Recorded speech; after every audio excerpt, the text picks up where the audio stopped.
Epione pain management and regenerative centre. ఇక మీ నొప్పులు శాశ్వతం కావు. ఇండియా కూటమిలో భాగంగా తిరుపతి అసెంబ్లీ నియోజకవర్గానికి సిపిఐ పోటీ చేస్తున్నది. సిపిఐ అభ్యర్థిగా మురళి నామినేషన్ ప్రక్రియలో సిపిఐ జాతీయ కార్యదర్శి నారాయణ గారు పాల్గొన్నారు. ఈ ప్రక్రియకు సంబంధించి మరింత సమాచారాన్ని నారాయణ గారిని అడిగి తెలుసు. సార్, ఇవాళ జాతీయ కూటమిలన్నీ కూడా ఏకమై పోటీ చేస్తున్నాయి. ఒక స్థానిక పార్టీగా ఉన్నట్టు వైసీపీ మీద పోటీ పడడం ఎంతవరకు భావ్యంగా ఉంటుందని భావించారు సార్? ఒక స్థానిక పార్టీ కాదు, రెండు స్థానిక పార్టీలే. టీడీపీ స్థానిక పార్టీ, వైసీపీ స్థానిక పార్టీనే. కాంగ్రెస్ పార్టీ, సిపిఎం జాతీయ పార్టీలు ఇక్కడ పోటీ చేస్తున్న. సహజంగా ఈ రాష్ట్రంలో ఉన్నటువంటి వైసీపీ అధికారంలో ఉంది, ప్రాంతీయ పార్టీ. టీడీపీ అనధికారంలో ఉంది. అయితే టీడీపీకి బీజేపీ లాంటి ఒక పార్టీ తోడైంది. నేను అడిగేది ఏంటంటే, ఆంధ్ర రాష్ట్రం ఏర్పడినాక ఈ 10 ఏళ్లలో కేంద్రం నుంచి బీజేపీ గవర్నమెంటు ఒక్క పైసా సహాయం చేయకపోగా విభజన చట్టంలో ఉన్న హామీని కూడా అమలు చేయలేదు.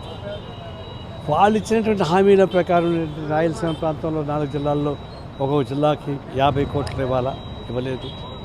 కడప వెనకబడిన ప్రాంతం ఉద్యోగాలు వస్తాయి, స్టీల్ ప్లాంట్ పెడితే రాయలసీమ ప్రాంతం ఉద్యోగాలు వస్తాయనుకున్నాం, ఆ ప్లాంట్లు వేయలేదు.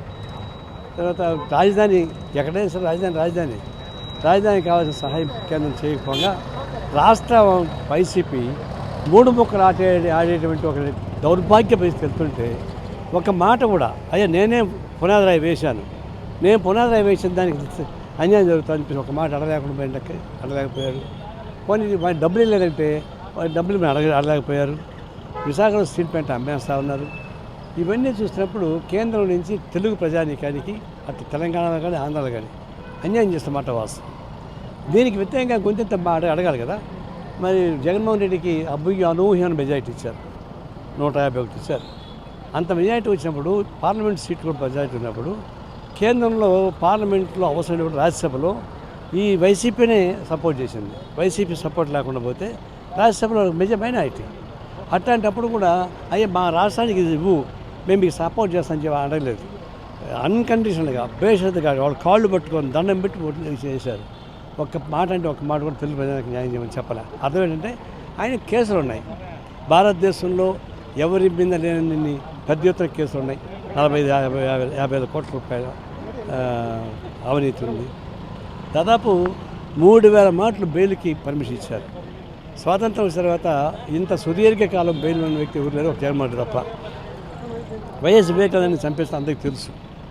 ఇవన్నీ తెలిసిన కాపాడు, నీకు మేము సహాయం చేస్తామని చెప్పేసి అన్న వల్ల అభయస్ ఇచ్చేశాడు. నువ్వు ఎన్ని పాపాలన చేసుకో, నేను కాపాడుతా చెప్పేసి మోడీ, అమిత్ షా హామీ ఇచ్చారు. కాబట్టి నేను మాట్లాడాడు. మరి చంద్రబాబుకి ఏమొచ్చింది పోగాలం? ఆయన ప్రతిపక్షంలో ఉన్నాడు, వైసీపీకి వ్యతిరేకం. ఈయనేమంటున్నాడు, నాకు అసలు గురువు ఎవరంటే మోడీ లేకపోతే ప్రపంచం లేదు, దేశం లేదు, నేనేం లేదు అని చెప్పేసి అంటున్నాడు. అంటే అర్థం ఏంటంటే ఆయన పైన కేసులు ఉన్నాయి, ఓటుకున్నట్టు కేసులు ఉన్నాయి. కాబట్టి దాని నుంచి బయటపడాలి.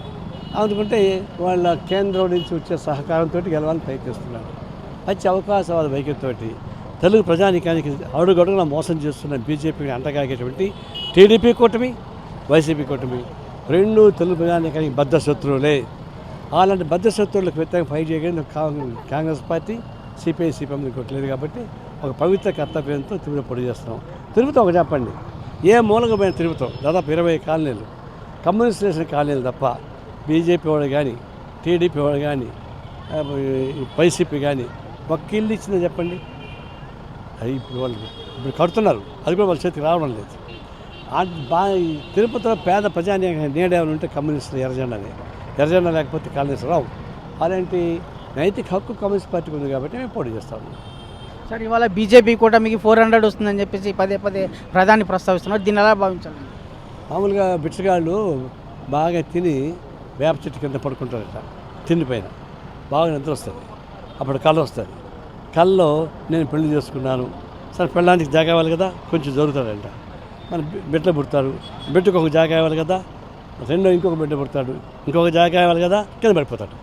అంటే కళ్ళలో పెళ్లి చేసుకుంటూ పెళ్ళాం పక్కన పడుకునేట్టు బిడ్డలకు అన్నట్టుగా జరిగి కింద బోతులు పడతాడు. అదే వర్తిస్తుంది మోడీకి కూడా.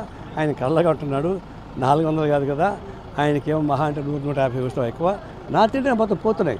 అందుకే సౌత్ పడుతున్నాడు ఆయన. అక్కడ కేజ్రీవాల్ అంటే జైల్లో పెడుతున్నాడు, శిశువుని జైల్లో పెడుతున్నాడు.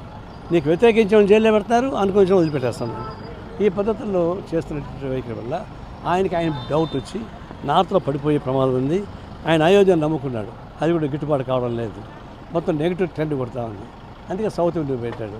వాళ్ళు ఎంత కాల్కులేసినా ఒక భ్రమలు కల్పించి అబద్ధాన్ని నిజం చేసి గొబ్బెల్స్ ప్రచారం లాగా నాకు 400 వస్తాయి 400 వస్తాయి పని ఒక మైండ్ సెట్ చేయడానికి ఉపయోగపడుతుంది తప్ప వాస్తవానికి సత్య దూరంలో ఉండేటువంటి హామీలు. సరే, ఇవాళ రాహుల్ గాంధీ గారు కూడా అనే ట్యాంపరింగ్ అవకాశం ఉంది, ఇలాంటి వాటిని చర్యలు చేపట్టాలి, ఇంకోటి చట్టబద్ధంగా వ్యవహరించాలి ఎలక్షన్స్ పట్ల అనేసి అని పేర్కొంటున్నారు. దీన్ని ఎలా బాగుంటుంది? సకల అనైతిక చర్యలకు పాల్పడుతుంది మోడీ గవర్నమెంటే. ఎన్నికల కమిషన్ కంట్రోల్ చేసుకున్నాడు. ఆయన కూర్చో లేచిన పద్ధతిలో ఉండిపోయాడు. ఈడీ ఎన్ఫోర్స్మెంట్ డైరెక్టర్ వాళ్ళ ప్రకారం చేస్తున్నాడు. అంటే కేసీఆర్ వాళ్ళకి ఆయన ఏదో కావాలనే షుగర్ వ్యాధి తెప్పించుకోవడానికి మామిడి పండు తింటానని చెప్పేసి ఒక అబద్ధం చెప్పి ఈడీ అంటే చెప్పచ్చా? అది ముఖ్యమంత్రి. ఒకవేళ షుగర్ వ్యాధి అయితే ట్రీట్మెంట్ ఇవ్వు, అంతేగాని ఒక అవమానపరిచే పద్ధతుల్లో ఎలక్టెడ్ ముఖ్యమంత్రిని ఈడీ మాట్లాడంటే ఆయన ఈడీనా బీజేపీ ఈడీనా? కడపలో కోర్టు జడ్జి అంటున్నాడు జగన్మోహన్ రెడ్డి గురించి కానీ ఇంకోటి కానీ వివేకానంద రెడ్డి హత్య కానీ మీరు మాట్లాడకూడదని. అంటే రాజకీయ నాయకుడు హత్య చేసిన రాజకీయ నాయకుడు చెప్పవా? వాళ్ళు మరి సిబిఐ ఏమి ఇచ్చిన సిబిఐ రిపోర్టే కదా ప్రకటిస్తున్నారు, అది కూడా మేము చెప్పకూడదా? అంటే గవర్నమెంట్ ఏజెన్సీ ఇచ్చిన రిపోర్ట్ ప్రకారం కేసులు పెడుతుంటే అది పబ్లిక్ డాక్యుమెంట్ అయితే దాని గురించి మేము మాట్లాడమా? అది కూడా మాట్లాడికి వీలు అంటే న్యాయం పెట్ట మారిపోయింది.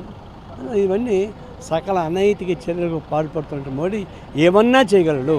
అదే రాహుల్ గాంధీ చెప్పింది, నాకు అదే నమ్మకం ఉంది. మరి ఇవాళ తిరుపతి ప్రజలకు సిపిఐగా ఎలాంటి భరోసా ఇస్తుంది? ప్రజలకు ఎన్నికల ప్రచారంలో ఏ విధంగా ముందుకెళ్తుంది? పవిత్ర దేవస్థానం స్థలమైనటువంటి యాత్రికులు రోజుకు 1,00,000 మంది వస్తున్నారు. వాళ్ళకు ప్రశాంత వాతావరణం కావాలా, స్థానికులుగా ఉండే వాళ్ళకి ప్రశాంత వాతావరణం కావాలా, రౌడీజం ఉండడానికి వీల్లేదు, అవినీతి ఉండడానికి వీల్లేదు. ఒకవైపు దేవుణ్ణి పొగుడుతూ దేవుడి సంబంధించిన దోపిడీలు మానభంగాలు హత్యలు జరుగుతూ ఉంటే నేను చూస్తూ ఉండలేదు. దేవస్థానాన్ని ఎంత పవిత్రంగా చూస్తామో తిరుపతి ప్రజానికం అంతే పవిత్రంగా చూడాలి. దానికోసం కమ్యూనిస్ట్ పార్టీ కృషి చేస్తుంది. సార్, కాంగ్రెస్ పార్టీగా సిపిఐ అభ్యర్థికి ఎలాంటి మద్దతు ఇస్తున్నారు? మేము ఈ యొక్క ఇండియా కూటమిలో 26 పార్టీలు కలిసి పోటీ చేస్తున్నారు. అందులో భాగంగానే ఎలాంటి షరతులు లేకుండా అందరూ కలిసి ఓట్లు చీలకుండా వాళ్ళ దామాషా ప్రకారంగా వాళ్ళకి సీట్లు కేటాయించడం జరిగింది. అందులో భాగంగానే తిరుపతిలో ఎలాంటి షరతులు లేకుండా కాంగ్రెస్ కమ్యూనిస్ట్ పార్టీ సిపిఐ అభ్యర్థి మురళికి మేము సపోర్ట్ చేస్తున్నాము. అందులో భాగంగానే ఈరోజు ఇక్కడ నామినేషన్ కూడా వేయడం జరిగింది. ఎలాంటి కండిషన్ లేదు, అన్కండిషనల్గా మేము సపోర్ట్ చేస్తున్నాం. అధికారంలోకి వస్తే దామాషా ప్రకారంగా మంత్రి పదవులు అది అక్కడ వాళ్ళు చూసుకుంటారు. ఇక్కడైతే మాత్రం ఎలాంటి షరతులు లేవన్నమాట. తిరుపతి లాంటి పుణ్యక్షేత్రంలో ప్రశాంతత వాతావరణం నెలకొల్పాలంటే సిపిఐకి మద్దతు తెలపాలని చెప్పి నారాయణ గారు విజ్ఞప్తి చేస్తున్నారు. ప్రజలను ఆ దిశగా కాంగ్రెస్ సిపిఐకి ఓటేయమని చెప్పి కోరుతున్నారు. వీడియో జర్నలిస్ట్ ఎల్లైతో రవి, RTV తిరుపతి. మరిన్ని వీడియోస్ కోసం ఛానల్ ని సబ్స్క్రైబ్ చేయండి. లేటెస్ట్ అప్డేట్స్ కోసం వాట్సాప్ ఛానల్ ని ఫాలో చేయండి. అండ్ లింక్ డిస్క్రిప్షన్ లో ఉంది.